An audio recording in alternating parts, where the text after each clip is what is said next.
تحریک انتشار والے یہ شرطیں لگاتے تھے، دعائیں کرتے تھے کہ ملک ڈیفالٹ ہوگا، مگر جسے اللہ رکھے اسے کون چکھے۔ یہ اللہ تعالیٰ کا فضل ہے کہ آج 1 سال بعد ڈیفالٹ تو بہت دور کی بات ہے، ہم تو دنیا کی بہترین معیشتوں میں ہمارا شمار ہونا شروع ہو گیا ہے۔ ماشاءاللہ جناب عطا تارڑ صاحب اپنے جھوٹ بولنے کے کانفیڈنس لیول کی وجہ سے منافقوں کی ٹاپ 10 لسٹ میں شامل ہو گئے ہیں، اور جتنی تیزی سے ان کے جھوٹ بولنے کی رینکنگ اوپر جا رہی ہے، امید ہے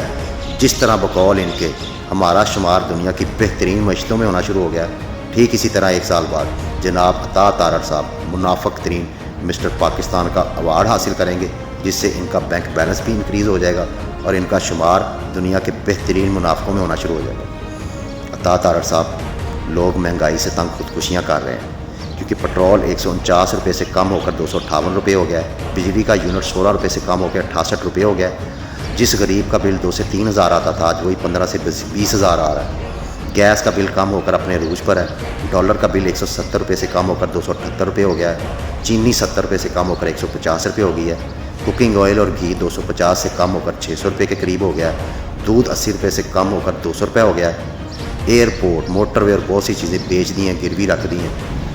PIA فور سیل ہے،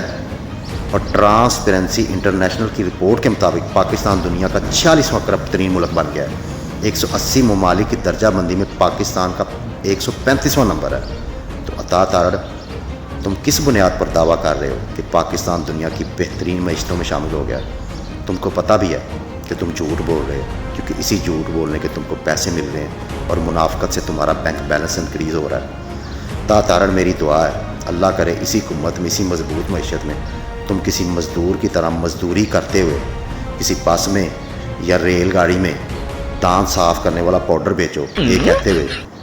کہ جو بھی میرا پاؤڈر ایک دفعہ لگائے گا اس کے دانتوں کی تمام گندگی اور پیلا پن دور ہو جائے گا، اس کے دانت موتی کی طرح چمکیں گے۔ رات کو جب تھکے ٹوٹے محنت کر کے بمشکل 1000 یا 1200 روپیہ کما کے واپس آؤ، چلو جی مہینے کا 35 سے 40 ہزار بن گیا، اور اس 35 سے 40 ہزار میں چھوٹی فیملی، 1 بیوی اور 2 بچے، ان کا کھانا، ان کے کپڑا جوتی، اگر کوئی بیمار ہو جائے اس کا علاج، ادویات، بچوں کی پڑھائی، بجلی اور گیس کے بل، اور اگر گھر بنانی ہے تو اس کا کرایہ۔ اتنی مہنگائی میں جب تم سے نہیں نہ ہوگا اور کوئی کہے گا کہ ہم بہترین معیشت بن گئے ہیں اور مہنگائی 9 سال کی کم ترین سطح پہ ہے، تو تم خود کہو گے کہ یار کتنا جھوٹا اور منافق ہے، اس کو منافقت کی وجہ سے اس کے پاس بنگلہ، بینک بیلنس اور گاڑیاں ہیں، اللہ کا خوف ختم ہو گیا، اس کو کیا پرواہ کوئی جیے یا مرے۔ تو عطا تارڑ صاحب، خدا کے لیے خدا کا خوف کرو اور چھوڑ دو یہ منافقت، اور اپنی یاشیاں ختم کر کے اس 25 کروڑ عوام کا سوچو جو مہنگائی سے پس رہی ہے۔